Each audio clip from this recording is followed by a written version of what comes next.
This is the iPhone 10. And look, I know every year we say the new iPhone is the best iPhone, but this really is the best iPhone ever made.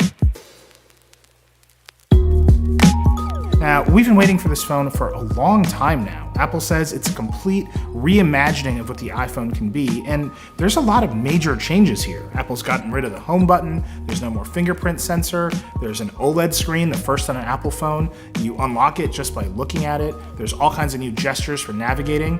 There are some big bets here on the future of the iPhone, and a lot of unanswered questions. Earlier this week, we published a video, said send us your questions. You sent us a ton of those questions, and I think we can answer them all in this review. We got a lot of questions about the design and the display, so let's start there. First, there's the notch. There it is. There's no getting around it, there's no point in pretending it's not there, but I'm gonna tell you that after a few days, it's fine. It's not great, but especially in portrait, you just learn to ignore it. It's definitely annoying in landscape though, especially when you're watching video.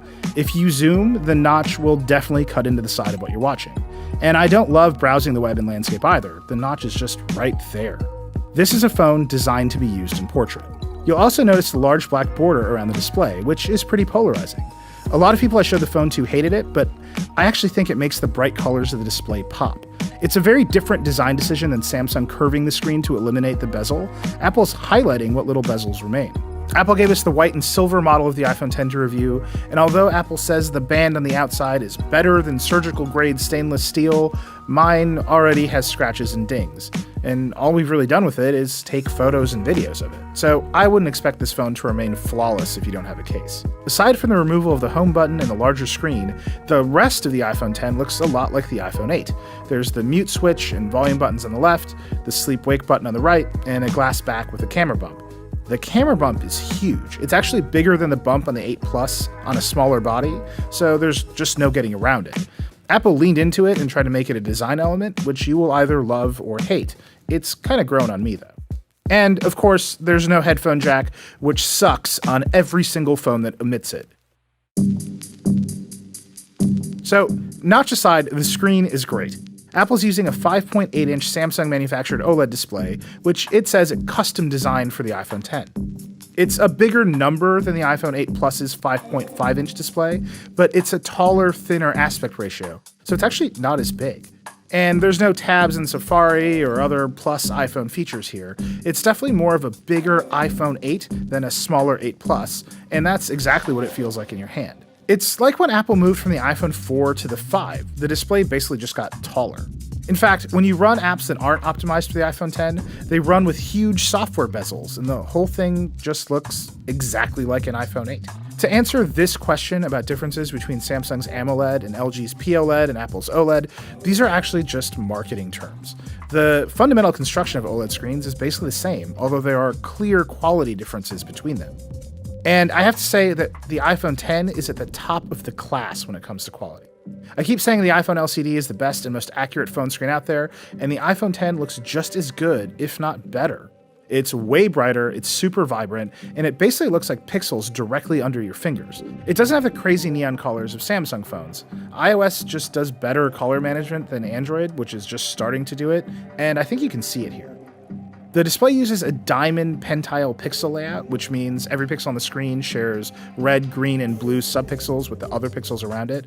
That's different than like the iPhone LCD, which has dedicated RGB subpixels for every pixel on the screen. Now, a lot of people don't like pentile screens, and to be honest, I have not liked them in the past either, but you can't really tell with the iPhone 10 unless you're using a really tight macro lens, which, of course, we did. Apple says it's doing a bunch of custom anti-aliasing and subpixel rendering to make this display work better than other Samsung pentile OLEDs, and honestly, it shows. This screen really does just look great. Looking at the iPhone 10 side by side with the iPhone 8, I think the 10 is noticeably cooler, and it's a little bit softer, which I think it makes it slightly easier to read text, especially for a long time. Check this out though. Turning on Apple's True Tone color calibration on both phones doesn't make them look the same, which it should. I asked Apple about this, and they told me the 10 has a 10-channel light sensor, and the 8 only has a 4-channel sensor, so the 10 is more accurate. I still think it's pretty strange how different they are, though. The screen isn't perfect. Every OLED screen shifts colors off-axis, and the iPhone 10 is no exception. It definitely gets bluer if you tilt the phone back and forth along either axis, but it's nothing like the Pixel 2 XL, which goes blue if you just shift the phone in your hand a little bit.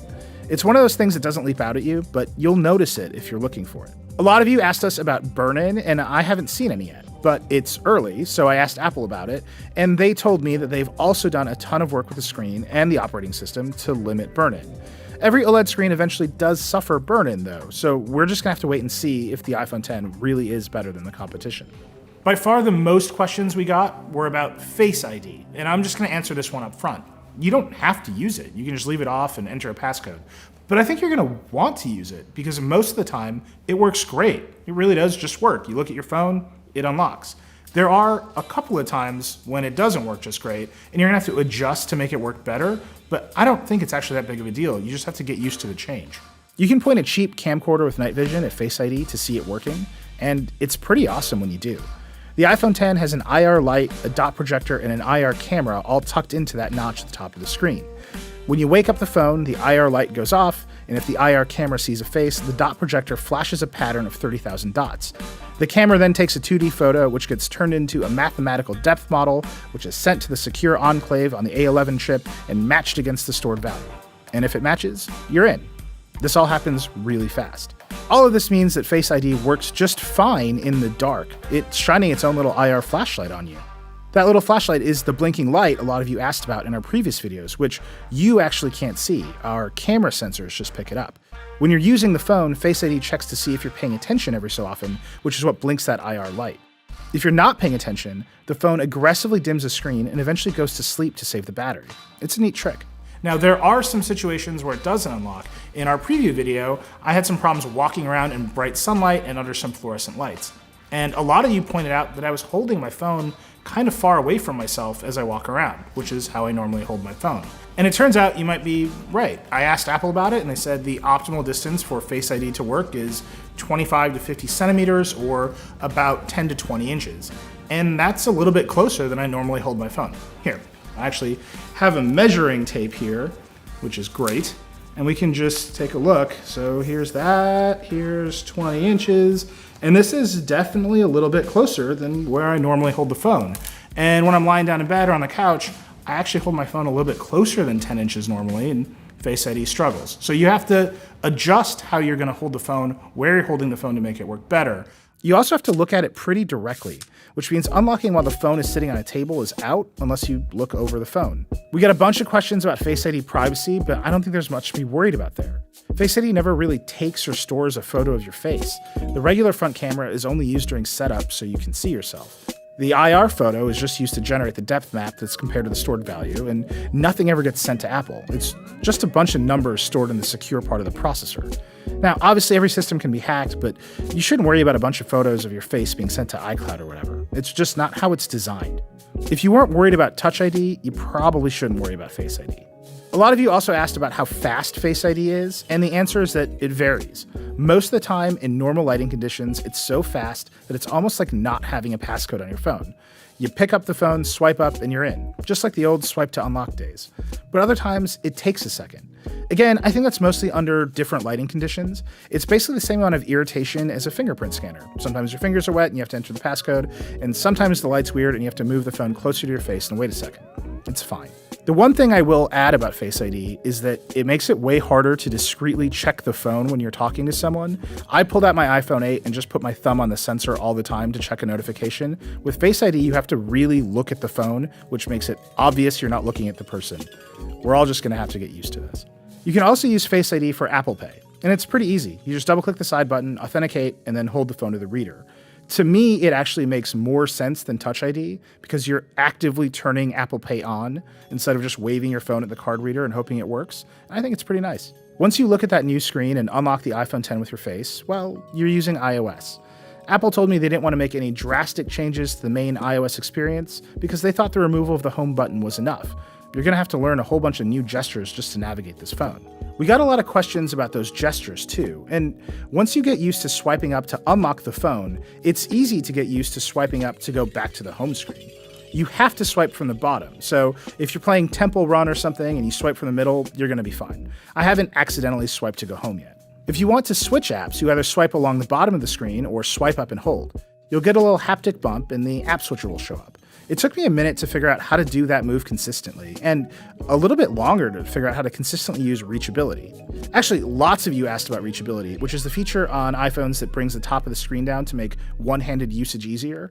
I use it all of the time on my 8 Plus, and it's still here. Only now you swipe down about halfway up the icon dock from the home indicator.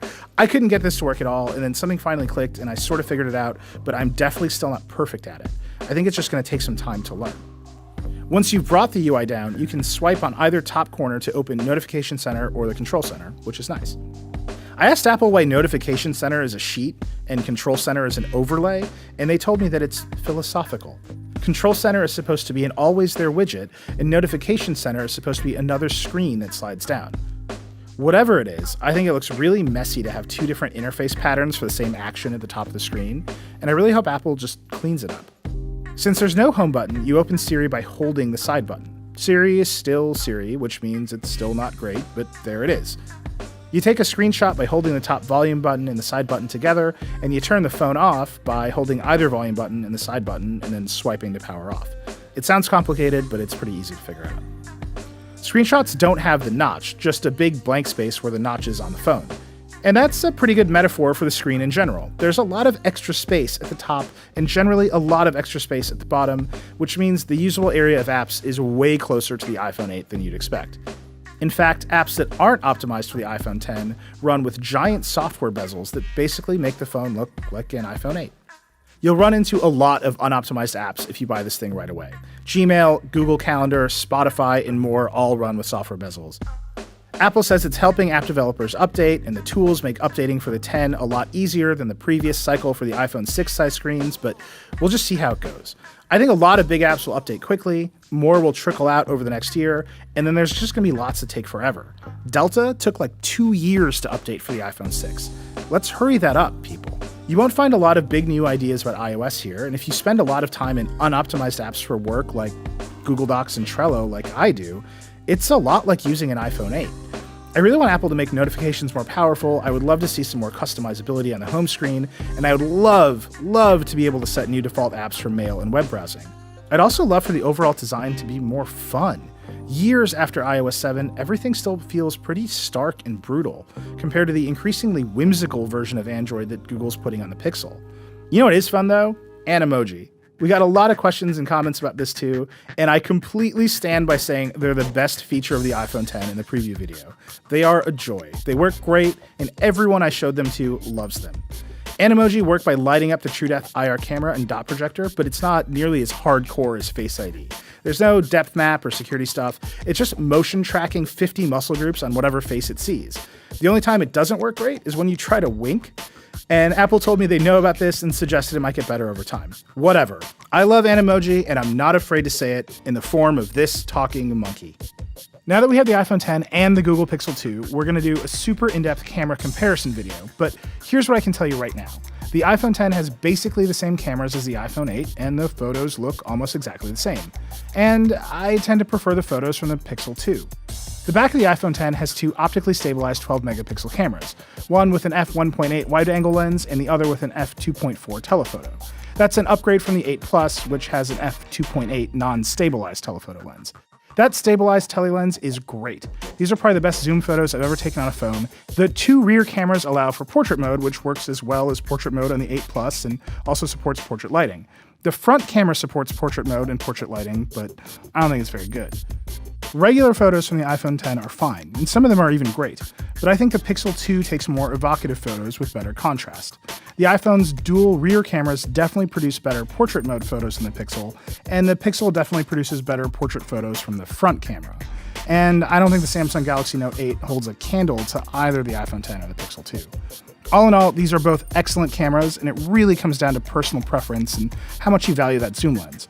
I think I prefer the Pixel 2's cameras, which just seem to produce absolute winners more often. But like I said, we'll be doing a deep dive video with these cameras soon. Apple says the iPhone 10 should get 2 hours more battery life than the iPhone 7.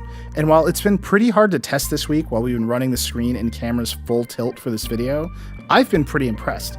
OLED screens generally draw less power than LCDs, and I got great battery life with the iPhone 8, which shares most of the same components as the 10. So just based on what I've seen this week and based on what I know from the iPhone 8, I would expect to go about a full day with the iPhone 10. Just like the iPhone 8, the iPhone 10 supports Qi wireless charging, which means if you have a car like this BMW M550, you can just drop it on the pad and it'll charge up while you go. This car also supports wireless CarPlay. It's one of the first on the market to support the new feature in iOS 11, which lets you connect to CarPlay without plugging in a cable. So all you gotta do, turn on the car, you can drop it on the pad down here. The wireless charging light is up. In just a second, CarPlay shows up. That is the dream. I have been wanting that to happen in a car since the first day I ever got a phone. It is so awesome when it works. It works great in this car. I will say, getting it out of this spot sucks, and BMW should definitely work on that, but I will take it. So that's the iPhone 10. It's a great phone. It's probably the best iPhone ever made. It's thin, it's powerful, it's beautiful, it's full of really interesting ideas what all these cameras on a phone are supposed to do. I think the OLED display looks great, but it's still an iPhone. It runs iOS 11 pretty much the same as an iPhone 8 or even an iPhone 7. Siri is still Siri, notifications are still pretty basic, iMessage is still a beautiful prison. If you know what you're getting into with iOS 11 and you like it, you're probably gonna love the iPhone 10. So the most important question we got was whether the iPhone 10 is worth $1,000. It's the most expensive iPhone ever made. And I don't think there's an easy answer to that question. If you love iPhones and you've got the money, you should buy this phone. I think you're gonna be really, really happy. But if you're on the fence at all, it might be worth waiting with the iPhone 8 or the 8 Plus. You'll still get most of all the same features, you just won't get Animoji, and you'll get to wait out app developers optimizing all their software for these screens, which is gonna take a while. In a couple of years, every iPhone is gonna look like the iPhone 10, and you'll be able to jump right in. In the meantime, the rest of us will be using Animoji. Okay, we have a bunch more questions. I'm gonna try to get to them all. Is Force Touch still in the iPhone 10 called 3D Touch? And yes. Can you use two Bluetooth speakers at the same time? Samsung lets you do it. It's part of Bluetooth 5. Apple doesn't seem to support it. Does keeping apps all over the home screen make the OLED display burn in faster? Why is your home screen open all the time? Lastly, how's your new UX? iOS 11 has been pretty janky in the past few years. iOS 11 is still kind of janky.